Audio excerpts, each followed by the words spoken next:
Welcome to Vegetarians and Meat Lovers, the podcast that will give you split table recipes. Is your family composed of vegetarians and meat eaters? Do some of those in your family only go for the meatless portions while others love meat? Do you want to feed both vegetarians and meat eaters easily at the same time? Well, if so, your situation is just like my family's.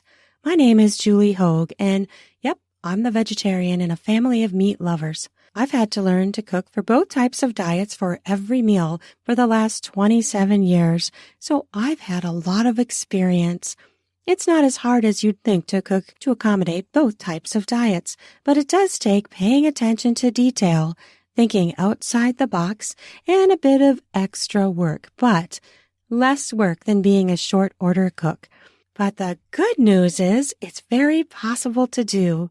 In this podcast, I will share tips, advice, and recipes to help you feed your varied diet family better with less time with one recipe.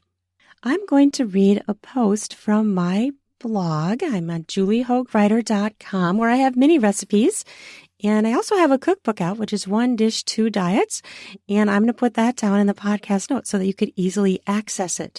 But this is something I have learned to do through many years. And I don't make it complicated because I have 3 boys and a husband, and they all love to eat meat. And I'm the vegetarian. I've been a vegetarian since about the 8th grade, and I really wanted to start in the 5th grade. But I kind of held off for a while, and then I slowly kept leaving meat out of my diet. I just couldn't eat it anymore.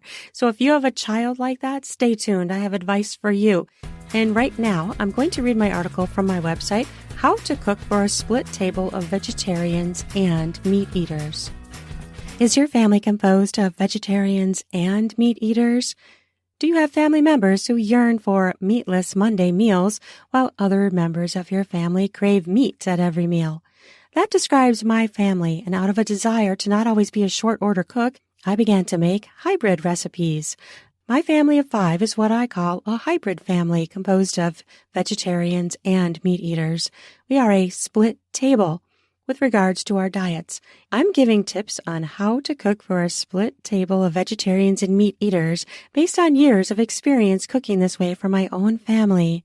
My tips will help you reduce time in the kitchen making 2 separate meals, which will lead to more enjoyable family meals. My tips will also help when you are having a vegetarian over for dinner, when other guests like meat. Try one of my recipes to make the meal work for both diets from one recipe. Most of my recipes do include dairy, but you could substitute out for non-dairy like almond milk or something if you prefer or you avoid dairy products. How to cook for a split table of vegetarians and meat by making hybrid recipes. What is a hybrid recipe? Well, this is a term that I coined, and I made it up. And what it is it's a recipe that works for a split table. It's a recipe made for a family composed of vegetarians and meat eaters like mine. So if you see it anywhere else, maybe someone copied me, but I didn't see it anywhere else when I created the term hybrid recipes. It's my way of referring to recipes that contain a meatless and a meat-containing portion. It's really not that hard to cook in this manner. It's just about being mindful when cooking. Keep listening for my tips and recipes that I will be releasing weekly on this podcast. Okay, first, split the recipe in half before the meat is added. Simple, right? Making a recipe work for both vegetarians and meat eaters is very easy to do when the recipe is split in half before the meat is added to one of the halves. By being mindful during preparation, you can easily cook this way yourself for your own family or dinner guests. In this method, you simply start the recipe and split it in half into 2 portions before the meat is added, and then continue on with the recipe.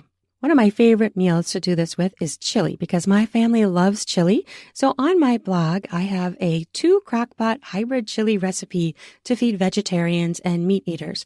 So you do need 2 crockpots for this, but check that out. And that recipe will be definitely coming on this podcast as well. You can already get it in my book that's already live. I have it in ebook, paperback, and audiobook. And when you get the audiobook, you get a complimentary ebook with it. That is on Amazon, and I'll put the link to that down in the podcast notes so you can easily access it. Okay, next, tactic to do this is keep the meat pieces big. Keeping the meat pieces big works great for keeping the meat-free section separated from the meat-containing portion. For instance, if you are making a chicken and rice dish and you want a meatless portion to the dish, add full, skinless chicken breast to one side of the pan on the rice and marinated tofu or marinated parabella mushroom caps, one of my favorites, on the other side. Since the meat pieces are large, they won't drift to the meat side of the dish. You will have an easily made hybrid dish this way. Also, since the meat pieces are large, it will be obvious which portions contain meat and which are vegetarian. If you use little pieces, which you can do, you just have to have a little bit more space in between the two sections. I've done this many times, and generally you don't get drift. If you have a lot of fluid in the dish, you might get some drift. So generally when I do add meat, I do it less than half. Or if I'm doing 3/4, I do less than 3/4 in case there is a bit of drift of meat to the meatless section. Okay, another one. Add the meat in last for casseroles and quiches. This is a simple way to make a hybrid dish by simply adding the meat in last, rather than mixing it into the whole during the meal prep. Mix up all the ingredients for the dish, except the meat. Have that separate. When you add the mixture to the cooking dish, simply add the meat in last where desired. An example of this I have done in my tomato basil hybrid vegetarian and ham croissant crust quiche. Woo, that's a mouthful. Where the ham chunks are added in last. And this recipe is actually going in my quiche cookbook that is releasing soon. I'm in the Midwest. I'm in Minnesota. So I'm very influenced by hot dishes and Midwestern cooking. So this will be coming out very soon. I've been making quiches for my family for quite a while. They're pretty tired of quiches because you have to make them and remake them and modify them. So they're quiched out. I've given them so many quiches. It's become a thing. Oh, another quiche. But when you're making a cookbook, you need to do them a lot, right? To perfect the recipes. So when you think of adding in the meat last, it's an easy concept. Think of a half and half pizza where the meat is added to the top half of the dish on one half only. It's simple. You can apply this simple, easy principle to many, many dishes. The hybrid recipes are easy for busy families. My meals are not gourmet or complex. I'm not classically trained as a chef. I'm trained by life. And I have been fully trained by my own experiences. I've been cooking for over 27 years for my family, and I've been cooking in a way where I'm making a meat portion and a non-meat portion. It's not complex. It's not this amazing thing. It's just a mindset, and you can do it too. I started cooking as a teenager, and my methods have evolved through the years. My cooking ideas have been shaped by my mom life while raising 3 boys and being a vegetarian. I began cooking as a teenager because my mother had passed away and I became the primary cook for our family. I enjoyed cooking and it became something that I really learned a lot. My grandma was a fabulous cook, as was my mom, so I learned a lot from them as well. Since I'm a busy mom, I create these easy, realistic recipes other moms can also make. As a food blogger who also focuses on family topics, I want to share recipes that are easy for families to make with common ingredients that are easy to find, at least in the U.S. I can't speak for other countries because I'm American and this is, I guess I speak from my experience, but I hope you can easily find these ingredients or substitutions in your own country. I want hybrid recipes to be practical and realistic recipes that work for everyday meals. I love gourmet cooking. I don't have the time. I want them to be doable and easy and in more of a mainstream vegetarian style than one where ingredients are only found in certain specialty stores. Yes, those are great. I love to do those, but I don't have time to do that all the time. I do easier recipes because that's what I have time for. These ideas are what I strive for in recipe creation, so it is reflective in my recipes. They are meant for people who do lacto-ovo-vegetarian diet because many include dairy products, though occasionally we'll write a vegan recipe, but I'm sure you could easily substitute, almond milk or, vegan mayonnaise or any of the kinds of milks like rice milk, all those. I'm sure that you could do that. I haven't done it very much because I tend to include dairy in my diet at this time. A little bit more about my story. I've been a full vegetarian since I was in the 8th grade, starting around 5th grade, as I mentioned earlier. The rest of my family eats meat. Since I believe in free choice for all, I don't force my ways on my family. They choose to eat meat. I don't. And so I make it work for my family, and I've never forced my children to be vegetarians. That is their choice, and I don't believe in that kind of parenting, so I don't do that. I do try to buy free range from humane farmers whenever I can, because I believe for those who do eat meat, it should be natural and, most importantly, humane. Our world needs more farmers who do these types of practices. So I love to support these organic farmers who give free range to their animals, their chickens, for eggs. That's important to me. The meats and the eggs do cost more, but it's worth it to me for the humane factor and to support these important farmers.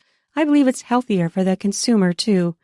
I am so lucky that we have a farm near us. Do you have any farms near you that do these kinds of things? And they sell free range eggs from a humane certified farmer, which makes me so excited. I want to support that kind of farmer. That's the kind of farmer who makes foods that I want to feed my family and feel good about. Look for a local farm near you who also follows humane practices, or look in your grocery store for these types of food products. Some stores do carry them, and I feel like they're becoming more and more common. If we all buy more of them, the price will likely go down, and more farmers like this will be able to adapt to more humane ways, and they'll become more popular the way it should be. Even if you're unable to commit to this type of purchasing, I hope that this post still helps your family, even if you aren't able to purchase those more expensive items. More about my cookbook, One Dish, Two Diets, Recipes for Hybrid Families Composed of Vegetarians and Meat Eaters cookbook. Whether members of your family are vegetarians for ethical reasons, like me, for dietary preference, or for health reasons, making meals that work for both vegetarians and meat eaters within a family can be a challenge. However, I find it very doable. If you're looking for more hybrid cooking tips and some hybrid recipes, check out my cookbook. I hope that I can bring you amazing recipes through this podcast, and I'm really excited to be doing this podcast. I've been a blogger for years. I'm also an author. I have the cookbook that I've written, and I'm also an author for YA romance. I have the book Hungry Hearts out, which is a YA romance, so you could always check that out too. And my blog is at juliehoagwriter.com. And I have many family topics there: family travel, family cooking, some DIY, things about pets if you happen to like guinea pigs, and dogs, lots of things for kids and families. That's my blog. So I'll put the link to that down in the podcast notes as well. And I hope you can check it out. And I hope you follow my podcast. Give me a rating and review. I'd love to hear your thoughts. I have so many things to share with you, and I'm really, really excited to be beginning this journey on this podcast. So you can check out many recipes on my blog, on my website, juliehoagwriter.com. And the other book that I have out there is a self-help book, 40 Ways to Honor Your Mom After She Has Passed Away. It's a little book. It's really helpful. It's things that I learned, and I wrote a blog post about this, and it's always very popular, especially around Mother's Day. So it's there, and I decided to put it out into the world in paper form as well. So check that out. It will help you. Give it to someone as a gift. Oh, it's a great book full of many amazing things. Well, thank you for listening to this podcast. I'm excited to be starting this journey in podcasting. This is going to be really fun, and I can't wait to share all the amazing ways to cook with you. Thank you for listening. Have an amazing day.